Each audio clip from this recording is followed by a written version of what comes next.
বাবু। এখানে আমার মা বেগনিগুলো করছে এখন, দেখো কি সুন্দর।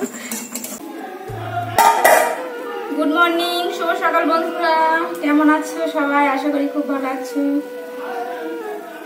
আমরাও খুব ভালো আছি। তো সকালবেলা সমস্ত কাজই হয়ে গেছে, সেটা তোমাদের সাথে শেয়ার করিনি।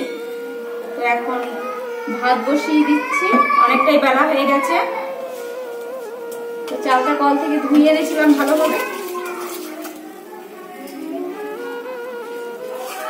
ভাতটা বসিয়ে দিয়ে রান্নাটা করে নেবো, যা গরম পড়েছে বাবা, কি করে যে রান্না করবো সেটাই। প্রচন্ড গরম পড়েছে, সকাল বাজে এখন প্রায় 9টা, এখনই এত গরম, এখন তো সারাদিন মান পড়ে থাকবে।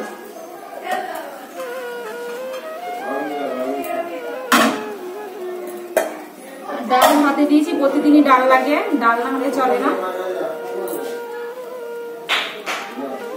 তো চলো রান্না করি, দেখি কি রান্না হবে।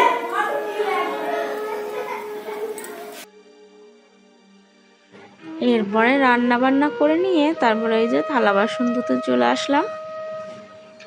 কড়াই টড়াই সব মেজে নেব, রান্না তো আমার হয়ে গেছে। তো চলো বাসনগুলো মেজে নিই। আর বাসনগুলো সকালবেলা যে বাসন মেজেছি সেগুলো তোমাদের সাথে আর শেয়ার করে নিই। কেন বলো তো, প্রতিদিনই তো আমাদের এই একই কাজ, সকালবেলা দুপুরবেলা রান্না করে থালা বাসন মাজা, তারপরে খাওয়ার পরে। তো চলো বাসনগুলো মাজা তো হয়ে গেছে, তো বাসনগুলো এবার একটু ভালোভাবে ধুয়ে নিই। আর বাসনগুলো মাজতে মাজতে তোমাদের মিষ্টি মিষ্টি কমেন্টের উত্তরগুলো দিয়ে ফেলি। চলো। ইথি মণ্ডল, তুমি কমেন্ট করেছো যে দিদিভাই তোমার ছোট বাচ্চা আছে, গ্যাস ওভেনটা একটু উঁচু জায়গায় রেখো। তো থ্যাংক ইউ বোন, তোমাকে অসংখ্য অসংখ্য ধন্যবাদ এই কথাটা বলার জন্য। তো এই কথাটাই বা কজনা বলে, তাই না? তোমরা যে আমার পরিবারের একজন, ফ্যামিলির একজন সদস্য, তাই জন্য আমার ভালো মন্দর বিচারটা তো তোমরাই করে দিলে। তো তোমরা আমার তো সদা সর্বদাই তো ভালোই চাও, তাই না? তো থ্যাংক ইউ বোন কথাটা বলার জন্য। এইভাবেই তোমরা আমার পাশে থেকো আর এইভাবেই আমাকে সাপোর্ট করো। আর তোমরা সাপোর্ট না করলে কখনোই জীবনে এগোতে পারবো না। আমি যে ইউটিউব পরিবারে এসেছি আর এতটা যে ভালোবাসা পাচ্ছি, যতটুকু পাচ্ছি সবটাই তোমাদের জন্য। আর তোমাদের সাথে গল্প করতে করতে বাসনগুলো মাজা হয়ে গেছে, আমি ঘরে রেখে এসেছি। আর এই যে বোতল কয়েকটা ফাঁকা হয়ে গেছিলো, তো সেই কটাও আমি ভরে নেব। এরপরে এত পরিমাণে গরম পড়েছে দেখেছো, মানে মুখ ফুক রান্না করতে না গরমে পুরো ঘেমে যাচ্ছিলাম। তাই হাত মুখটা একটু ধুয়ে চলো এবার ঘরে চলে যাই। এই ঘরে এসে এই যে একটু জলটা ঠান্ডা করার জন্য ফ্রিজে রেখে দেব। আর কি বলো তো, এত পরিমাণে গরম পড়েছে না, একদম মানে গরম জল খাওয়াই যাচ্ছে না, তাই জন্য ফ্রিজের মধ্যে জলগুলো রেখে দিই। চলো। আর এইদিকে দেখেছো, ওই যে বিছানার ওপরে ভুট্টো রেখে দিয়েছে আমার ছেলে, ওর দাদু মাঠ থেকে এনেছিল, আমাদের নাই অন্যদের জমির মাঠ থেকে এনেছিল, তো ওকে দুটো দিয়েছে। ও সেই থেকে বায়না করছিল আমাকে ভুট্টো পুড়িয়ে দাও, আমি ভুট্টো খাবো। আর কি বলতো, যেহেতু একটু ওর শরীরটা খারাপ, একটু পেটে হজমের গন্ডগোল হয়েছে, তার জন্য ওকে আমি আর দিলাম না। তো ভুট্টো দুটো রেখে দিই চলো। আর ওই বিছানাটা ওইখানটায় না বসে বসে খেলা করছিল, ওই ভুট্টোর ওই যে গায়ে যে নোংরাগুলো থাকে সেগুলো ফেলেছে, সেই আঁশের মতো থাকে না হালকা হালকা ওই চুলের মতো, তো সেইগুলো বিছানায় পড়েছে। তো চলো ওইগুলো একটু ঝাড় দিয়ে ফেলে দিই। আর আমার দুষ্টু ছেলে বিছানায় খেলা করতে করতে এই বিছানার মধ্যে যা কিছু ছিল জামা কাপড় সবগুলো না ফেলে দিয়েছে নিচে। তো চলো। আর এত পরিমাণে গরম দেখেছো, পুরো ঘেমে যাচ্ছিলাম বারবার, তাই গামছাটা দিয়ে একটু হাত মুখটা মুছে নিলাম। চলো এরপরে যে গামছাটা ফেলে দিয়েছিল এটা ভাঁজ করে আমি আলনায় রেখে দিলাম। আর একটা কাপড়ও টেনে ফেলে দিয়েছিল, তো চলো সেটাও ভাঁজ করে আলনায় তুলে রাখি। আমার দুষ্টু ছেলের ওই কাজ, সব জিনিস না ওই টেনে টেনে ফেলে দেয়। এরপরে রান্না বান্না হয়ে যাওয়ার পরে এই সমস্ত কাজই একবার করে একটু গুছিয়ে নিই। রান্না বান্না হওয়ার পরে ঘরটাও একটু ভালো করে ঝাড় দিয়ে নিই, যেহেতু ভাত খাবো, কোথায় কি নোংরা পড়ে থাকে তার তো ঠিক নেই। তার জন্য ওই রান্না টান্না হয়ে যাওয়ার পরে আমি আবার সমস্ত কাজ মানে ঘর দোর যা কিছু না সব ঝাড় দিই। আর ওইদিকে দোলনাটায় দুষ্টু একটু দোল খেয়েছিল, তার জন্য ওইটা একটু বেঁধে দিলাম, কেননা যাওয়া আসা হাঁটা চলা করতে অসুবিধা হচ্ছিল, তাই ওইখানে জানলার সাথে বেঁধে দিলাম। তো চলো আমরা এখন কাজ হয়ে গেছে, এখন এই ঘরটা ঝাড় দিয়ে নিলাম, এরপরে ভাত খাবো। চলো। রান্না বান্না সব কাজ হয়ে গেছে, ভাত বেড়ে নিয়েছি, এই মেয়েকে ভাত দিলাম, ভাত খাবে। বেগুন ভাজা, পটল ভাজা, আর এই যে ডিমের রসা করেছি, ডাল করেছি, এখানটা ডাল আছে।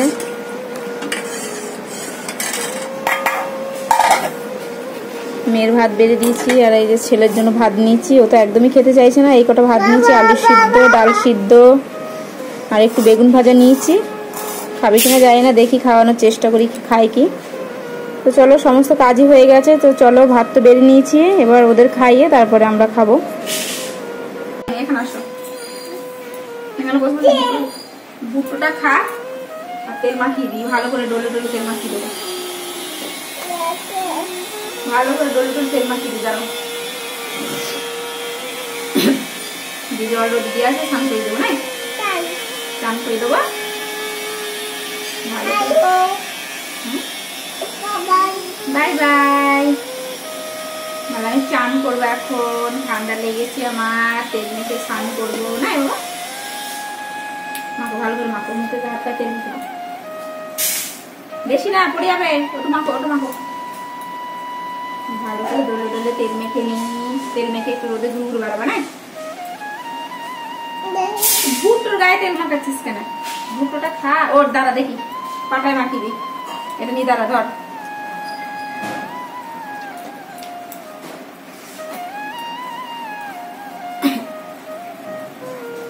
আমার মাথায় তেল দিয়ে দিচ্ছিস? আমি খাবো না বাবা, তুমি খাও। চলো, আজকে দাও, তেলের বোতল আটকে দাও, পড়ে যাবে তেল। রেখে দাও, চলো চান খেয়ে দেবো। চলো যাও, একটু ঘুরু ঘুরু বাড়াও, 10 মিনিট ঘুরু ঘুরু বাড়াও, দিয়ে স্নান করে যাও। ঠিক আছে? না, এটা বেরিয়ে বেরিয়ে খেয়ে নাও। এটা বেরিয়ে বেরিয়ে খেয়ে নাও।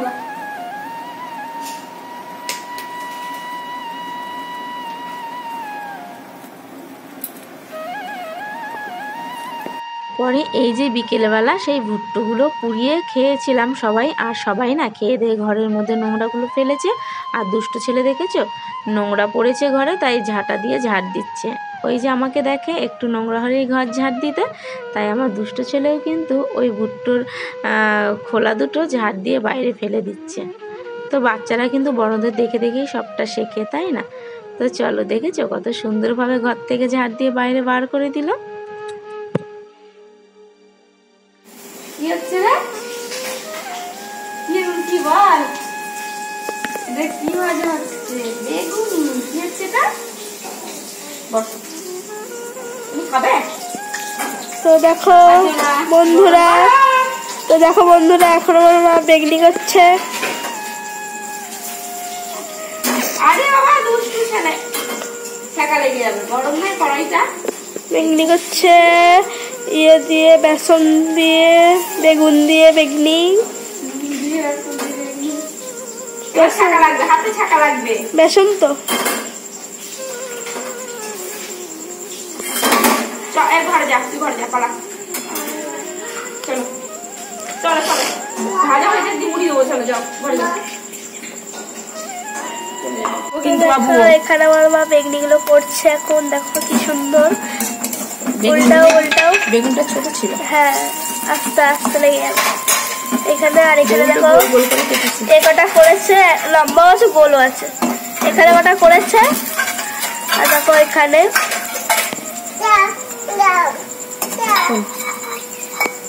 অল্প অল্প ছোট ছোট করে, মানে একবারে অনেকগুলো করে দিয়েছি। তো চলো খেয়ে নি, মুড়ি খেয়ে নি সন্ধ্যাবেলা। টাটা।